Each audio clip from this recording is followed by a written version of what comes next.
किसी भी कार्य में बाधा आए तो मत सोचना कि ये कार्य हमारे लिए गलत है। जब बाधा आती है तो हो सकता है कि वो सही समय हमारे लिए नहीं है, लेकिन आप कोशिश भी नहीं करोगे और कोशिश करते करते छोड़ दोगे जैसे कि दूसरे लोग करते हैं, तो फिर आपकी भक्ति में वो शक्ति नहीं है। तो अगर आप पूर्ण तौर पर माँ भगवती पर आश्रित होकर विश्वास करके अगर आप अपने जीवन को बहुत सुदृढ़ बनाना चाहते हैं तो निश्चित होकर माँ भगवती के ऊपर सारी चीजें छोड़ दीजिए। वो अपने सही ढंग से सही तरीके से आपके जीवन में वो हर चीजें खींच कर लाएगी अनायास ही। इसकी गारंटी भी मैं ही देती हूँ, क्योंकि हर एक चीज जो भी उपाय बताती हूँ उसकी गारंटी मैं इसलिए देती हूँ ना, क्योंकि मुझे मालूम है कि इसका पावर क्या है। और ये पावर उन्हीं को पता होता है जो गहराई पर होते हैं, जो ऊपर तैरते हैं ना, वो इन चीजों को कहेंगे ये बकवास है। लेकिन मैं कहती हूँ कि जो अंदर, बहुत अंदर, जो गंभीरता में गोता लगाता है, उसके जीवन में ईश्वर क्या है या फिर उनकी उपस्थिति क्या है वही जानता है। इसलिए मैं कहती हूँ दिल से करो, मन से करो, श्रद्धा के साथ करो और पूर्ण विश्वास के साथ करो। देखो ना क्या चमत्कार होता है। तो आज मैंने एक सफेद कागज लिया है, ठीक है, मैंने लाइन खींची हुई ली है, ठीक है। कि आप लोग संशय में ना रहो कि कौन सा कागज लेना है, प्लेन कागज, क्योंकि प्रश्न तो आप लोगों के बहुत है। वीडियो को तो पूरी देखते नहीं है और प्रश्न करते हैं। तो इसके लिए आप लोगों को क्या करना है कि मैंने देखो लाइन खींची हुई एक पेपर लिया है सिर्फ समझाने के लिए। ये जो ऊपर का है ना, ये ऊपर से पहले आप लोगों को मैं दिखा दूं कि किसी भी चिट्ठी को जब लिखते हैं तो उसकी शुरुआत आप श्री से करें, श्री, ठीक है। देखो ये उल्टा जा रहा, तो यहाँ मैंने इसलिए लिखा क्योंकि मैं उल्टा हूं, ठीक है। तो इसीलिए यहाँ पर मैंने श्री लिखा है, ओके। तो ये श्री है। अब आप लोग क्या करेंगे, इसके बाद आपको इसी के नीचे यहाँ पर thank you and thank you लिखना है, ठीक है। अब देखो मैं उल्टे देख रही हूँ ना, तो गलती हो सकती है, कमियां मत निकालना। कुछ सिखा रही हूँ, सीखो, अच्छी चीज है, फायदा आपको है। तो यहाँ पर 3 मैंने लिखा, क्या, थैंक यू ऊपर में ही लिखना, ठीक है। तो पहले क्या किया, श्री लिखा, फिर हमने क्या किया, थैंक यू 3 टाइम्स लिखा। अब क्या करना है, अब आपको यहाँ पर अपने इच्छाओं को लिखना है, ठीक है। नंबर 1, नंबर 2, नंबर 3 ऐसे करके। अब आपकी इच्छाएं तो बहुत हो सकती है, क्यों ना हो। आपको तो यूनिवर्स ने आपको ये छूट दी है, शक्तियों ने आपको छूट दी है कि आप कुछ भी सोचो। तो आपकी इच्छाएं कुछ भी लिख लो, क्योंकि आप ये इस नवरात्रि कर रहे हो। अगले नवरात्रि आते आते आपकी इनमें से विशेष जो भी है ज्यादातर ही कंप्लीट हो जाएगी। और लिख के रखना, मैं जैसे लिखती हूँ। देखो मेरा प्रोसेस ऐसा है ना कि जो मैं करती हूँ और मुझे उससे असर आता है। मैं इसके लिए अलग से ट्रेनिंग नहीं लेती कि वहां पर मैंने प्रशिक्षण लिया, वहां पर प्रशिक्षण लिया, नहीं। ये सारी चीजें मेरे मन से आती है और मैं करती हूँ और मुझे इसका रिजल्ट आता है। और मैंने बहुत बार ट्राई किया है तो रिजल्ट आया है, भक्ति से करती हूँ। तो आप लोगों को भी ये करना है, ठीक है। इसके बाद आपने विश लिखा। अब लिखने के बाद आप लोगों को क्या करना है, भगवती है तो भगवती के पास आपको इसे फोल्ड करके उनके चरणों में रख देना है। ऐसा कब करना है, पहले नवरात्रि के पहले दिन से करना है, ठीक है। तो इसे करने के लिए एक और उपाय बता देती हूँ। ये तो हो गई आपकी चिट्ठी। तो ये चिट्ठी तो आप पहले से दिमाग में सोच के रखना, पहले से लिस्ट बना लेना कहीं और कि आपको क्या चिट्ठी लिखनी है, ठीक है। इसके बाद आप लोगों को क्या करनी है, लेकिन जो फ्रेश चिट्ठी लिखनी है वो फ्रेश चिट्ठी माँ भगवती के सामने बैठकर ही लिखना, माँ दुर्गा के सामने बैठकर ही लिखना, ठीक है। यानी कि जैसे मेरा मंदिर है, मैं मंदिर के सामने ही बैठकर लिखती हूँ और उसी दिन से लिखती हूँ जिस दिन से नवरात्रि का पहला दिन होता है, ठीक है। इसके बाद इसे लिखने से पहले क्या क्या आप लोगों को करना है, क्योंकि आप अपनी मन की इच्छाएं बता रहे हैं तो आपको शुद्ध होना चाहिए।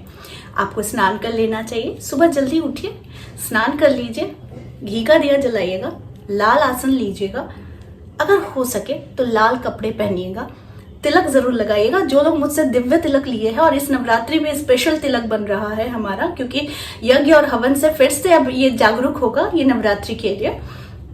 तो वो लोग जिनके पास है मेरा दिव्य तिलक, वो लोग यहाँ पर तिलक लगाकर माँ के सामने घी का दिया जलाकर लाल आसन लगाकर बैठेंगे, ठीक है। इसके बाद क्या करना है, आपकी जो डेली रूटीन की पूजा है, जो मेरे से दिव्य तिलक लिए हैं, मैंने उन्हें मंत्र दिया है। वो मंत्र कमलगट्टे की माला या फिर रुद्राक्ष की माला या फिर स्फटिक की माला से उस मंत्र का जाप करेंगे, ओके।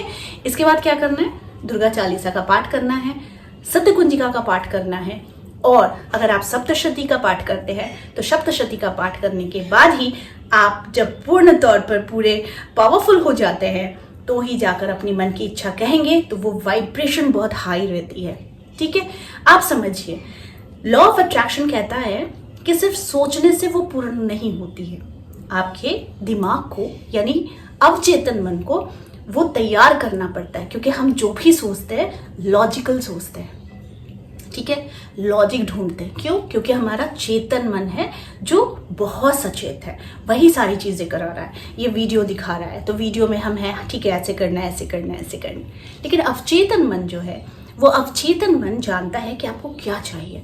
तो अगर वो तैयार है ना अवचेतन मन, और उसकी वाइब्रेशन बहुत हाई है ना, तो ईश्वर की शक्ति के आगे आपकी वाइब्रेशन जब पहुंचती है तो वो चीज़ बहुत जल्दी पूर्ण होती है। तो इसीलिए इसका नियम है। एक चीज़ और मैं बता रही हूँ, दिव्य तिलक जिनके पास नहीं है, आप घर में क्या करेंगे, आप बाजार से कुमकुम लेकर आएंगे, उसमें थोड़ा सा चंदन और केसर को घिसकर, गुलाब जल हो, गंगा जल हो, उससे आप तैयार करके आप इसे लगाइए। ठीक है, क्योंकि आपके पास फिलहाल जो है उसी से कीजिए। उसके बाद क्या करना है, आपने नहाने के बाद आपने तिलक लगाया, लाल आसन में बैठकर ही आपको करना है। आपको घी का दिया जलाना, उसके बाद ही आपको, जैसे आप नॉर्मल पूजा करते हैं, मंत्र करते हैं, चालीसा पाठ करते हैं, सप्तशती करते हैं, सिद्ध कुंजिका करते हैं, हाई वाइब्रेशन के साथ आपको ये प्रयोग करना है। अब मजे की बात क्या है कि ये जो आप प्रयोग कर रहे हैं, इस प्रयोग को आपको इस तरह से लिखना है कि आपको मिल गई है। जैसे आपने 2024 में किसी यूनिवर्सिटी को टारगेट किया है कि वो यूनिवर्सिटी में मेरा दाखिला हो जाएगा, तो आपने क्या लिखना है कि हो जाएगा नहीं लिखना है, मेरी हो गई है। Thank you thank you thank you आपने ऑलरेडी पहले लिख दिया है, तो दैट मीन्स आप धन्यवाद का ज्ञापन कर रहे हैं। ठीक है, उसके बाद आपको लिखना है, अब आपको संतान चाहिए। माँ भगवती की कृपा से मैं संतान गर्भ धारण की हुई हूँ, आपको शादी होनी है, मेरी शादी तय हो गई है, मेरा व्यापार चल रहा है, मेरे पास बहुत पैसे हैं, मेरे पास अपना घर है।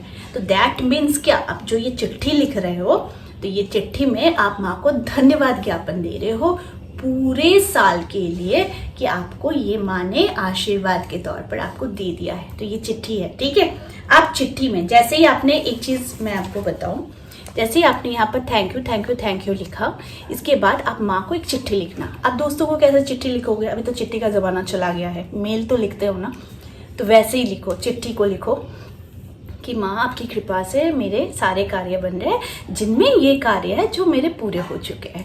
तो ये आपको कहना है, यानी कि आपको लिस्ट में रेडी करना है। ओके, तो यहाँ पर आपको चिट्ठी लिखना है। चिट्ठी लिखने के बाद, यानी छोटा सा चिट्ठी लिखना है, फिर आपको लिस्ट अपनी बता देनी है कि क्या क्या आपकी हो गई है। मतलब ये नहीं है कि जो दिमाग में नहीं है कि फिर लिखना है तो लिख दो, ऐसा कुछ नहीं है, लेकिन आपकी इंपॉर्टेंस भी होनी चाहिए कि आपको कौन सा ज्यादा चाहिए। ओके, उसके बाद आप लास्ट में फिर से लिखना, माँ भगवती की कृपा से मेरे सारे कार्य बन रहे हैं। ये मैं अपने सारे सीक्रेट आप लोगों को बता रही हूँ क्योंकि मैं करती हूँ ऐसा। ओके, और इसका रिजल्ट बहुत अच्छे आते हैं।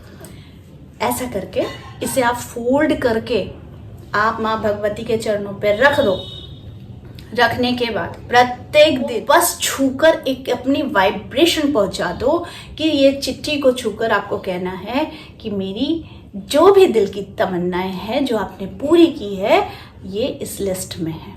आप देखना, ये लॉ ऑफ अट्रैक्शन का भी एक नियम है कि आपने जो सोच लिया, जो मान लिया, वो चीज़ यूनिवर्स ने आपको दे दी, दैवीय शक्तियों ने इसे आपको प्रदान कर दिया। ठीक है, तो ये बहुत आसान उपाय है लेकिन चमत्कारी उपाय है, इसे करके देखिए। ये एक ऐसा टोटका ही है जो नवरात्रि में ज़रूर करना चाहिए। अब बहुत सारे लोग पूछेंगे, बार बार पूछते हैं कि पीरियड्स आ गए तो क्या करें। जब पीरियड्स आ जाते हैं तो आप अपने अलग डायरी में कीजिए, लेकिन मौके को हाथ से जाने मत दीजिए। उस समय आप श्रवण कर सकते हैं। ठीक है, सिद्ध कुंजिका का श्रवण कर सकते हैं, आप श्रवण कर सकते हैं चालीसा का, माँ दुर्गा के अष्टोत्तर शतनाम का, ठीक है, सहस्र नाम का, लक्ष्मी सूक्तम, देवी सूक्तम, ये सारी चीज़ें आप श्रवण कर सकते हैं। जब आपकी वाइब्रेशन बहुत हाई हो जाएगी, यानी कि आपको वो कॉन्फिडेंस फील होने लगेगा, तभी वही हाई वाइब्रेशन में आपको ये क्रिया करनी है। ठीक है, इजी है ना। तो किसी भी चीज़ को करने के लिए ना थोड़ी सी मेहनत लगती है। तो मेहनत आप करते बहुत हो, लेकिन आपको कुछ ईश्वरीय शक्तियों की प्राप्ति चाहिए, तो उसमें भी मेहनत लगनी पड़ती है। तो ऐसा बहुत सारे लोग कहते हैं, तो वो तो मजदूर भी मेहनत करते हैं। तो मजदूर मेहनत करते हैं तो वो अपने माइंड सेट के साथ मजदूरी करते हैं। ठीक है, कि उनको पता है कि आज कितना काम करना, आज कितनी पगार मिलनी है मुझे, वो सेट होता है। तो आप अगर कुछ अलग चाहते हैं, कि मेहनत भी करना चाहते हैं और साथ में ईश्वर की भक्ति भी करना चाहते हैं, जो बहुत इंपॉर्टेंट है, तो इसे करके देखिए, ये आपके लिए वरदान साबित होगा। हर नवरात्रि कीजिए और हर नवरात्रि आपको इसके रिजल्ट्स 1 साल के अंदर दिख जाएंगे। ठीक है, तो आई होप आज का वीडियो आप लोगों को अच्छा लगा होगा। इस तरह के वीडियोस मैं आप लोगों तक लाते रहूंगी। आज के लिए बस इतना ही, फिर मिलेंगे एक नए टॉपिक के साथ। तब तक के लिए आप सबको मेरा प्यार भरा नमस्कार।